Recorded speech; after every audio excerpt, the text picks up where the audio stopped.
बांग्लादेश इस समय गहरे संकट के दौर से गुजर रहा है।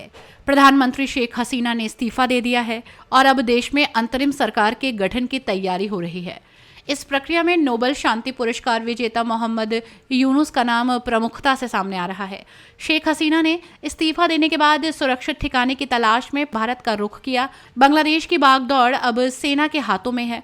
सड़कों पर सैनिकों की गश्त हो रही है और हर तरफ डर और अनिश्चितता का माहौल छाया हुआ है। ये वही बांग्लादेश है जो कभी शांति और प्रगति के रास्ते पर अग्रसर था, लेकिन आज वो एक बड़े बदलाव के मुहाने पर खड़ा है। इस उथल पुथल के बीच भेदभाव के खिलाफ संघर्ष कर रहे छात्रों ने एक साहसिक कदम उठाया है।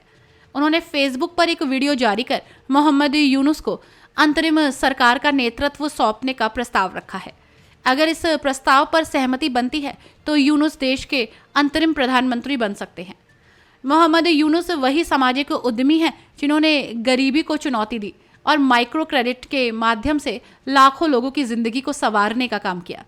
1940 में एक साधारण परिवार में जन्मे यूनुस ने अपनी लगन और विचारधारा के बल पर वो मुकाम हासिल किया जो किसी सपने से कम नहीं था।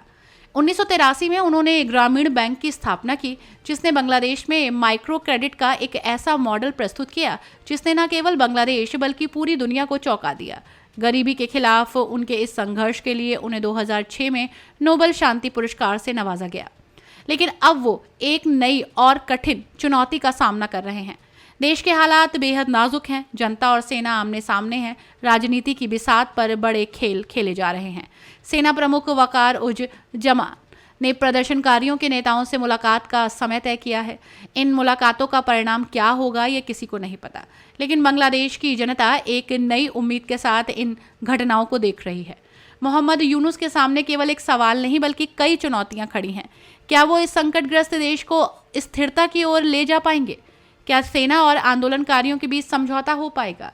क्या वो इस राजनीतिक संकट में नैतिकता और शांति का संदेश फैला पाएंगे?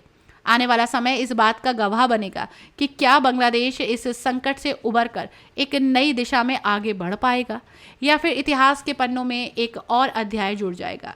लेकिन एक बात तय है, बांग्लादेश अब एक ऐसे मोड़ पर खड़ा है जहां से पीछे मुड़ने का कोई रास्ता नहीं है, केवल आगे बढ़ने की चुनौती है।